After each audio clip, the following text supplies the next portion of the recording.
بعض لوگوں کا موقف یہ رہتا ہے کہ جب تک مسلمانوں کے آپس میں اندرونی معاملات درست نہیں رہتے تب تک نظام خلافت کا قیام ممکن ہی نہیں ہے، اور اگر آپ نے بزور دست خلافت کا قیام کر دیا تو اس کے نیچے مسلمانوں کے آپس میں معاملات تو درست ہوں گے نہیں، ناپ تول میں کمی ہوگی، کاروبار میں دھوکے ہوں گے، گفتاری طریقت میں گالی گلوچ ہوگی، پھر تو اسلام کا امیج اور بھی خراب ہو جائے گا۔ بظاہر تو یہ موقف انسان کے دماغ کو ہٹ کر جاتا ہے، لیکن اس کی نوعیت کو ہم ایک مثال سے سمجھنے کی کوشش کرتے ہیں کہ فرض کریں ایک شخص پاکستان میں ٹریفک قوانین کی پاسداری نہیں کرتا، اسی طرح وہ گند رستے میں پھینکتا ہے۔ وہی شخص جب قطر جاتا ہے یا یونائٹڈ کنگڈم جاتا ہے تو جاب کرتے وقت وہ ٹریفک قوانین کی پاسداری بھی کرتا ہے اور جوس کے ڈبے کو ڈسٹ بن تک لے جاتا ہے، وہی شخص۔ لیکن کیونکہ اس پر چیک اینڈ بیلنس اور نظام کا اثر رہتا ہے، اور اسی چیک اینڈ بیلنس کو شریعت کہتے ہیں کہ جب ریاست میں کوئی غیر شرعی کام کرتا ہے، فرض کریں ایک شخص نے اللہ کے قانون سے بغاوت کر کے کسی دوسرے انسان کو ضرر پہنچایا،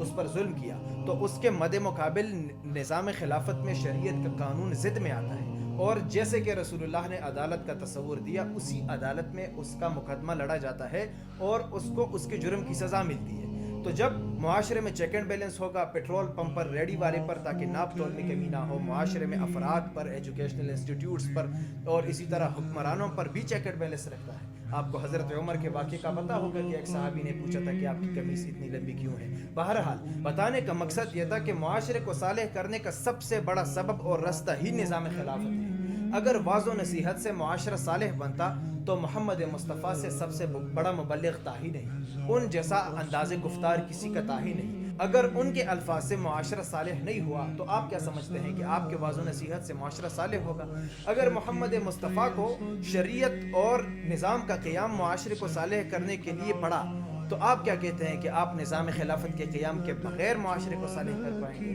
ہرگز ممکن نہیں ہے۔ معاشرے کو صالح کرنا، جرم کے خلاف قانون کا ضد میں آنا ہی دراصل نظام خلافت کے قیام کے بعد ہی ممکن ہے۔